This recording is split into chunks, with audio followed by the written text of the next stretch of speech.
علی بھی اگلا سوال ہے، کیا رسول اللہ صلی اللہ علیہ وآلہ وسلم کی جانب سے یا اپنے فوت شدہ ماں باپ اور دیگر رشتہ داروں کی طرف سے قربانی دی جا سکتی ہے؟ دیکھیں جی، قربانی کے دنوں میں چند کریٹیکل کوسچن جو ہیں ان میں سے ایک یہ کوسچن بھی ہے۔ لوگ رسول اللہ صلی اللہ علیہ وآلہ وسلم سے اپنی محبت کا اظہار یہ بھی سمجھتے ہیں کہ آپ کی طرف سے جانور قربان کیا جائے۔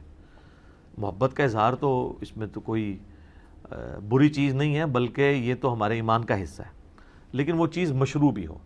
اس حوالے سے ایک حدیث پیش کی جاتی ہے جامع ترمذی اور سنن نبی داؤد سے کہ مولا علی علیہ السلام ہر سال 2 مینڈے قربان کرتے تھے۔ تو آپ سے کسی نے پوچھا آپ 2 مینڈے کیوں قربان کرتے ہیں؟ انہوں نے کہا مجھے نبی علیہ السلام نے وصیت کی تھی کہ اے علی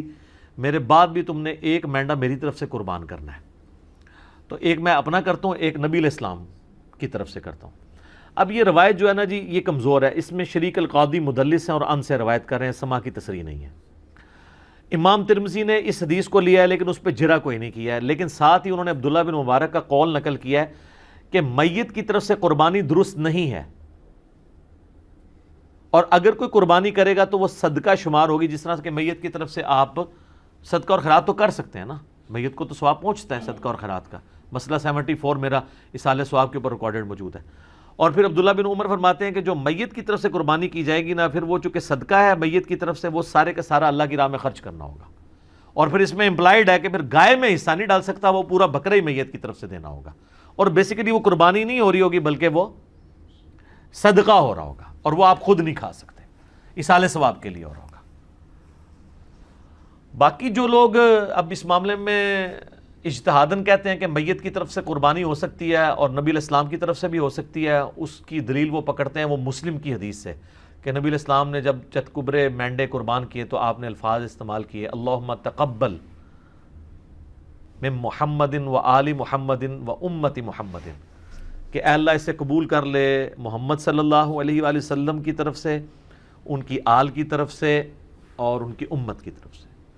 تو یہ تو نبی علیہ السلام کی خصوصیت تھی، کیونکہ النبی اولیٰ بالمؤمنین من انفسہم وازواجہم امہاتہم، نبی صلی اللہ علیہ وآلہ وسلم مومنین کی جانوں پر اس سے بڑھ کر حق رکھتے ہیں، اور مومنین کی مائیں ہیں ان کی بیویاں جو ہیں نبی علیہ السلام کی۔ اس کانٹیکس میں ایک حدیث بخاری مسلم میں ہے کہ جب اللہ تعالیٰ نے نبی علیہ السلام کو وسعت دی تو جب کبھی کوئی مقروض کا جنازہ لایا جاتا تھا نا، تو اس وسعت سے پہلے تو آپ کہتے تھے کہ جب تک اس کا قرضہ نہیں اترتا میں جنازہ نہیں پڑھاؤں گا، اور جب مقروض کا جنازہ وسعت کے بعد آتا تو آپ فرماتے ہیں کہ قرآن میں آیت ہے النبی اولیٰ بالمؤمنین من انفسہم وازواجہ امہاتہم، تو میں سب سے زیادہ حقدار ہوں کہ میں اس کا قرض اتاروں۔ یعنی آپ علیہ السلام نے یعنی خالی اس رشتے کو اویل نہیں کیا۔ یہاں تو پیری مریدی میں لوگ کیا کہتے ہیں کہ وہ پیر کہتا ہے کہ مرید میرے لیے قربانی کرے کیونکہ میرا اس کی جان سے بڑھ کے اس پہ حق ہے، اور رسول اللہ کا تو واقعی ہم پہ ہماری جان سے بڑھ کر حق ہے، اور حضور کہہ رہے ہیں حق تو میرا ہے اس کے اوپر، لیکن جب اس پہ اس طرح کا وقت آیا تو میں اس کے روحانی باپ کی حیثیت سے اس کا قرضہ خود اتاروں گا۔ روحانی باپ تو ہے نا امت کے۔ صلاۃ بر محمد وآل محمد، اللہم صلی علی محمد وعلی آل محمد۔ تو اس حدیث کے تحت لوگ کہتے ہیں کہ جی وہ جو نبی علیہ السلام نے کہا کہ میری طرف سے اور میرے گھر والوں کی طرف سے، آل کی طرف سے، امت کی طرف سے، تو کہتے ہیں پھر امت بھی اگر حضور کی طرف سے کر دے تو پھر میں یہ کہوں گا کہ یہ پھر مسئلہ اجتہادی ہے۔ ضعیف احادیث بھی اس کو سپورٹیو ہے، اگر کوئی دینا چاہتا ہے ضرور دے، لیکن گائے میں نہ حصہ ڈالے، اللہ سے ایک بکرا دینا چاہتا ہے ضرور دے۔ اور پھر جس طرح ابن مبارک نے فرمایا، عبداللہ ابن مبارک نے امام حنیفہ کے شاگرد ہیں، امام حنیفہ کے شاگردوں میں سے ہیں اور امام بخاری کے دادا استادوں میں سے، کہ پھر اس طرح کا گوشت خیرات کیا جائے گا۔ باقی یہ ہماری جذباتی ایفیلیشن ہے۔ مجھے بتائیں کہ رسول اللہ صلی اللہ علیہ وآلہ وسلم اس کام سے خوش ہوں گے جو انہوں نے امت کے ذمہ لگایا ہے کہ امت کرے، یا اس کام سے خوش ہوں گے جو امت کے ذمہ لگائے نہیں ہے اور امت دھونس اور زبردستی کے ساتھ اتری ہوئی ہے؟ چلیں اگر آپ مولا علی والی حدیث سے پلی لیتے ہیں، وہ تو مولا علی کی ڈیوٹی لگائی نا، حضور نے امت کو تو نہیں کہا میرے بعد میرے نام کے کرتے رہنا۔ پھر بھی آپ اگر ان الفاظ پہ بھی جائیں گے تو وہ مولا علی کے لیے۔ اچھا اب آ جائیں یہاں پر، اگر آپ کہیں عام امتی، تو عام امتی کے ذمہ جو کام ہے نا سر، وہ سورۃ الاعراف آپ پڑھ کے دیکھیں، میں نے پہلے بھی کئی دفعہ یہ چیز بیان کی ہے، میں آج پھر بیان کر دیتا ہوں۔ نبی علیہ السلام کا جہاں پہ ذکر خیر آیا نا کہ اگلی کتابوں میں آپ کا ذکر ہے، 157 نمبر آیت ہے اللہ تعالیٰ نے فرمایا اعوذ باللہ من الشیطان الرجیم الذین یتبعون الرسول النبی الامی الذی یجدونہ مکتوبا عندہم فی التوراۃ والانجیل، یہ اس نبی امی کی پیروی کر رہے ہیں جس کا ذکر لکھا ہوا پاتے ہیں اپنے پاس تورات اور انجیل کے اندر، یأمرہم بالمعروف وینہاہم عن المنکر،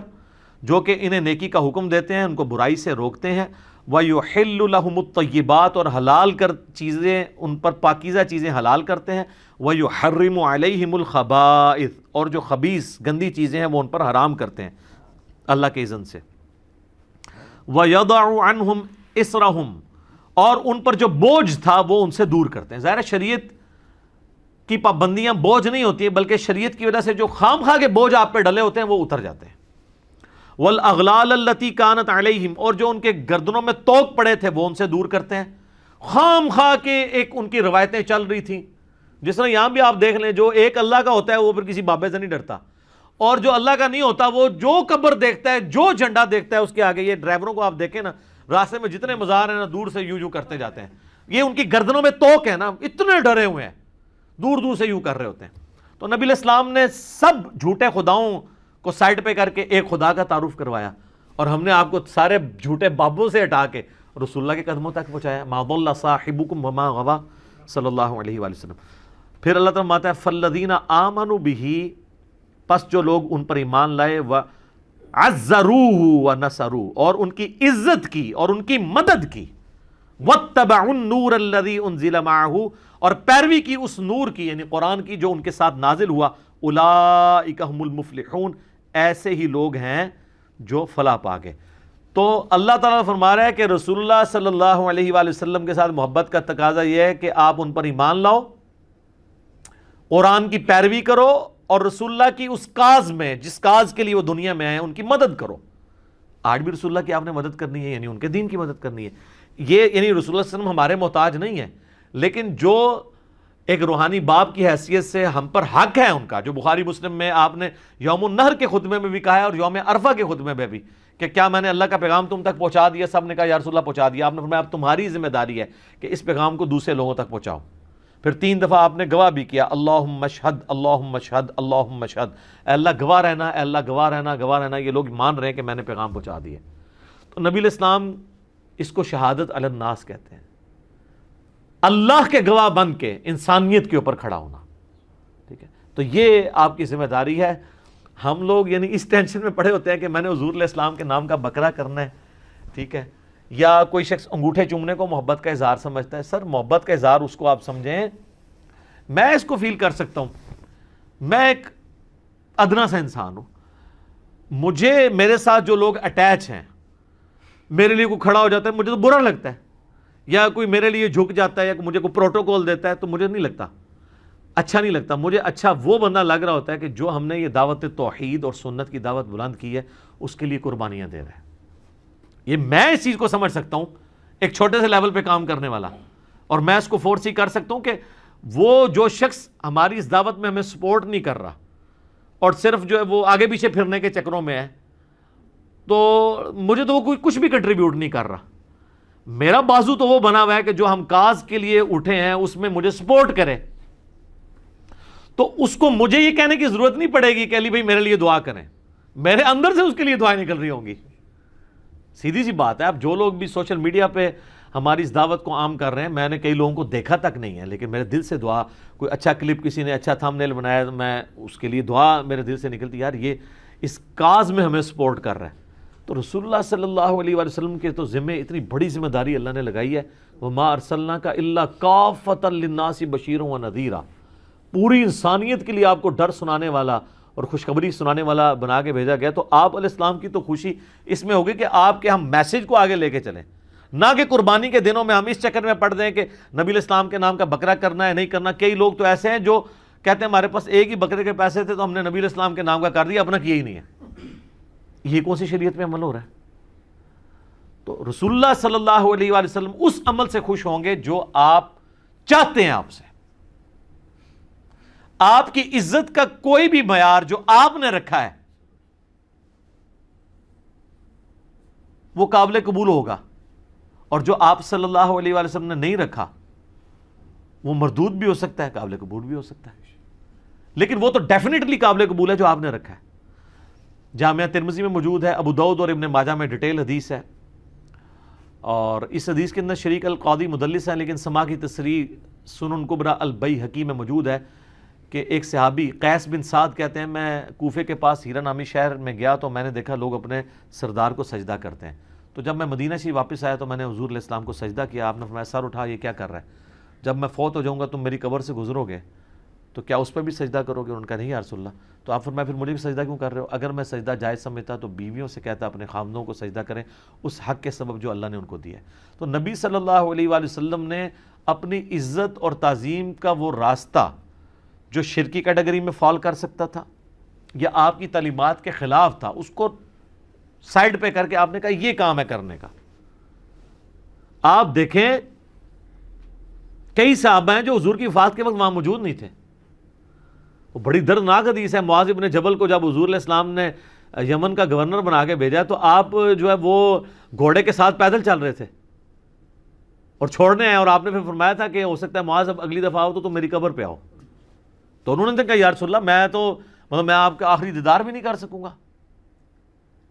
سر پوری زندگی انہوں نے قربانیاں ساتھ دی تھی، وہ تو زیادہ حقدار تھے کہ وہ حضور کے ساتھ، لیکن ان کو پتا تھا یار حضور کی کاز کے لیے ہم جا رہے ہیں۔ حجۃ الوداع کے موقع پر صحابہ کرام نکلے ہیں تو پھر جناب لوگوں کو پتہ نہیں کہاں کہاں انہوں نے پیغام پہنچایا ہے۔